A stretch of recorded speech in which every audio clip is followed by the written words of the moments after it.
we've been looking ahead at what might be the most important bikes for 2018, and the Lapierre Pulsium 900 Ultimate is one of those bikes. The Pulsium is Lapierre's bike for the classics. It's got an elastomer insert in the back to take the sting out of those cobbles. It's a bike that's been around since 2014 but has seen some major refurbishments for 2018. Lapierre has been working with the French team FDJ since 2002, and that's the longest association between team and brand in the pro peloton. The bond goes so deep that FDJ and Lapierre work together with their engineers to develop bikes for the team, and that's where the Pulsium has come from.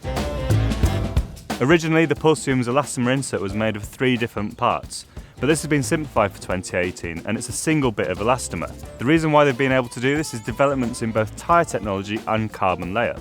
Tyres have got wider, more supple, more puncture resistant, so they're able to get away with using some of the tyre's form to give that protection from the cobbles. Carbon layups have developed so that the high-end buzz that you get from roads can be dealt with by the carbon rather than the elastomer. Going with a single piece of elastomer as opposed to 3 has also allowed them to shave a little bit of weight out of the frame.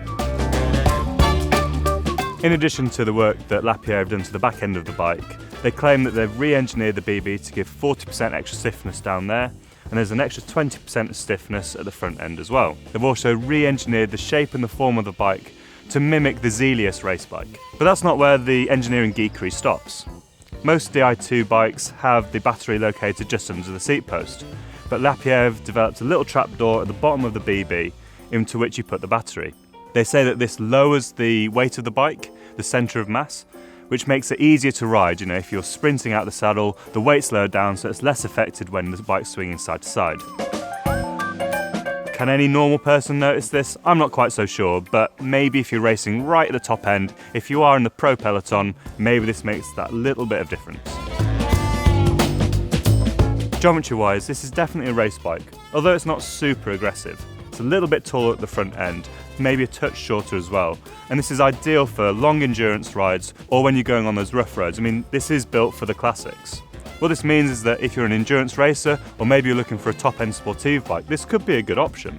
Although it's perhaps not quite so aggressive at the front end, the zip bars do mean you can get into a lower, more aggressive shape should you really wish to. The handling is relatively neutral, so it's not going to throw you any surprises. It doesn't feel too lazy at all, but nor does it feel like it's going to chuck you off or tuck under in any corners. The back-end compliance really does work. There is a noticeable damping of road buzz, and if you do hit those cobbles or potholes, it's maybe a touch more subtle than, say, the Specialized Roubaix or the Trek de Marne though.